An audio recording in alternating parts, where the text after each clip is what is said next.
বাংলাদেশে পরপর হিন্দু নিধন, হিন্দুদের ওপর নির্যাতন, আর তারই প্রতিবাদে হিন্দুত্ববাদী সংগঠন তারা আজকে পথে নামে ডেপুটি হাই কমিশনের অফিসের সামনে তারা বিক্ষোভ দিতে যান এবং তারপর ডেপুটেশন দিতে যান ডেপুটি হাই কমিশনের অফিসে। ছিলেন রাজ্যের বিরোধী দলনেতা শুভেন্দু অধিকারী।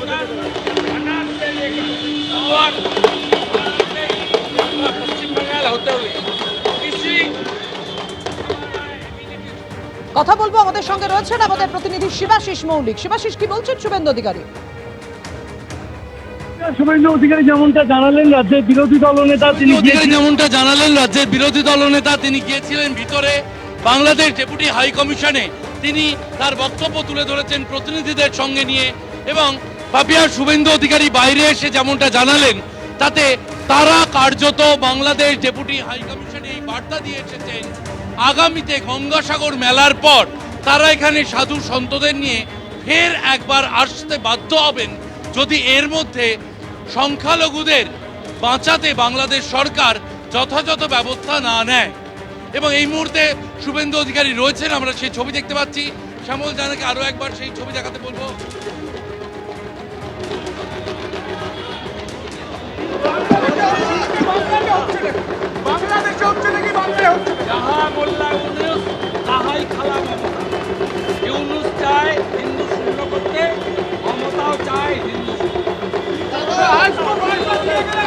শুভেন্দু অধিকারী কার্যত দুপাড়ের যে সমস্যা, সেই দুপাড়ের সমস্যাকে শুভেন্দু অধিকারী এক করে অভিযোগ করছেন, সেই ছবি আমরা দেখতে পেলাম।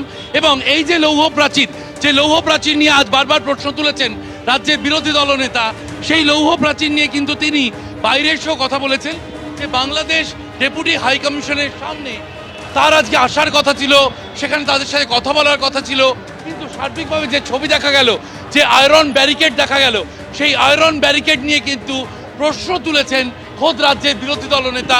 এবং তিনি জানিয়েছেন আগামীতে যাতে বাংলাদেশে কোনো পণ্য না যায়, বিশেষ করে পেঁয়াজ না যায়, তার জন্য উদ্যোগী হবেন তারা। এবং কাশ্মীর থেকে কন্যাকুমারিকা সন্ন্যাসীরা তারা মিছিল করবেন, বার্তা তুলে দেবেন এই ডেপুটি হাই কমিশনে যদি প্রয়োজন পড়ে, এমনটাই কিন্তু বলে রেখেছেন শুভেন্দু অধিকারী।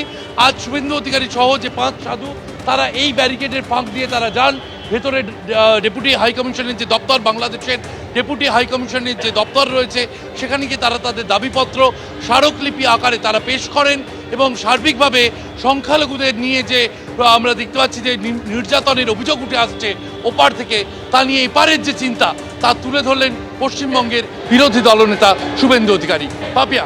শিবাশিস, তুমি আমাদের সঙ্গে থাকো। শুভেন্দু অধিকারী কিছুক্ষণ আগেই বাংলাদেশ ডেপুটি হাই কমিশন থেকে বেরিয়ে গিয়েছেন। তার আগে তিনি যেমন বাংলাদেশের হিন্দু নির্যাতন নিয়ে সরব হয়েছেন, একই সঙ্গে পুলিশের ভূমিকা নিয়ে সরব হয়ে রাজ্য সরকারকে আক্রমণ করলেন। কি বললেন শোনাবো। এরা যেভাবেই হোক আমাদেরকে সোমবার থেকে অ্যাভয়েড করেছেন, এবং মমতা ব্যানার্জি তার পুলিশকে লেলিয়ে দিয়েছিলেন এখানে হিন্দুদের উপরে বেপরোয়া লাঠিচার্জ করতে। মঙ্গলবার দিন যে আক্রমণ পুলিশ করেছে, লজ্জা লাগে। মোল্লা ইউনুসের পুলিশ যা, মমতার পুলিশও তাই। 10 জনের বেশি আহত হয়েছে, নাক ভেঙেছে, সাধুকে মেরেছে শিবাজি মহারাজ সহ লাল বাবা। 19 জনকে গ্রেপ্তার করেছিলেন, 7 জন মহিলা আগে জামিন পেয়েছিলেন। আমরা আজকে এখানে জানতে এসেছিলাম দীপুচন্দ্র দাসের অপরাধ কি। দেখাতে পারেনি, বলতে পারেনি। দীপুচন্দ্র দাস ফেসবুক তো দূরের কথা, হোয়াটসঅ্যাপ তো দূরের কথা, 250 টাকার ছোট মোবাইল ব্যবহার করত। সম্পূর্ণভাবে ধর্মীয় স্লোগান দিয়ে বাংলাদেশকে হিন্দু শূন্য করার জন্য তাকে মেরেছে, এবং পুলিশের হেফাজত থেকে ওই জিহাদি জঙ্গিদের হাতে তুলে দেওয়া হয়েছে। আমরা পরিষ্কার বলেছি যেটা বন্ধ হবে কবে, বন্ধ হবে কবে, হিন্দু নির্যাতন বন্ধ কবে হবে। প্রভুরা বলেছেন, চিন্ময় প্রভুকে কোন অপরাধে 2 বছর জেলে রেখেছেন, 1.5 বছর। উত্তর ওনাদের লিমিটেশন আছে, ডেপুটি হাই কমিশনার কতটা উত্তর দেবে না। তবুও অনেকগুলো কথায় উত্তর দিতে পারেননি। আমি প্রশ্ন করেছি বাংলাদেশ সরকারকে যে আগের প্রধানমন্ত্রী হাসিনা ওয়াজেদ রোহিঙ্গা মুসলমানদের কক্সবাজারে থাকতে দিয়েছিলেন কেন? মুসলমান বলে? তাহলে ওপারে 2 কোটি হিন্দু আছে, তারা মার খাবে, পুড়িয়ে দেবেন যুবক ছেলেগুলোকে। এইটুকুটুকু বাচ্চা, তরতাজা সুন্দর সুন্দর যুবক ছেলে, তাদেরকে পুড়িয়ে মারবেন। আর এপারের 100 কোটি হিন্দু বসে বসে দেখবে। এই জিনিস হতে পারে না,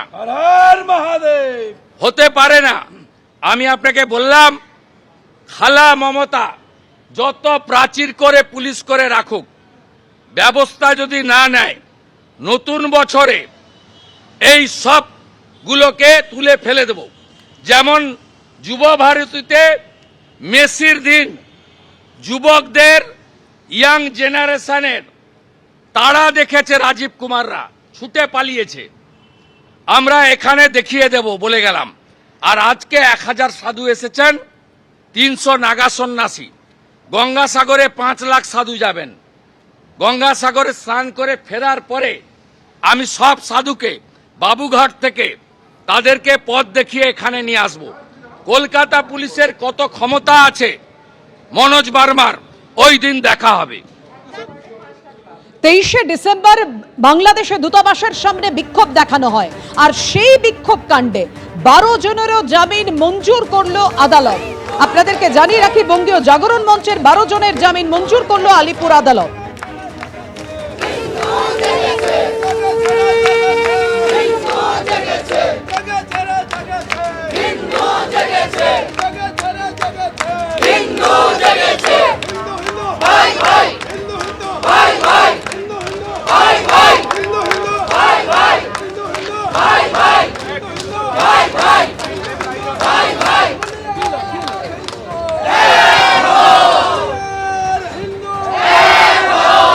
মমতা ব্যানার্জি মৌলবাদী শক্তির পক্ষে, মমতা ব্যানার্জি তার সমগ্র দল মৌলবাদের পক্ষে। এই জয় শুধু এই জয় সনাতনী নয়, সারা বিশ্বের সমস্ত আপামর হিন্দুদের জয়। 3000 টাকা বন্ডের এআই বেল দিয়েছে, 12 জনের পুরো সবার জামিন হয়ে গেছে। দেখুন, ওনার যে সাবমিশন ছিল, ওনার পুরো সাবমিশনটা যেন জোর করে এদেরকে আটকে রাখবে।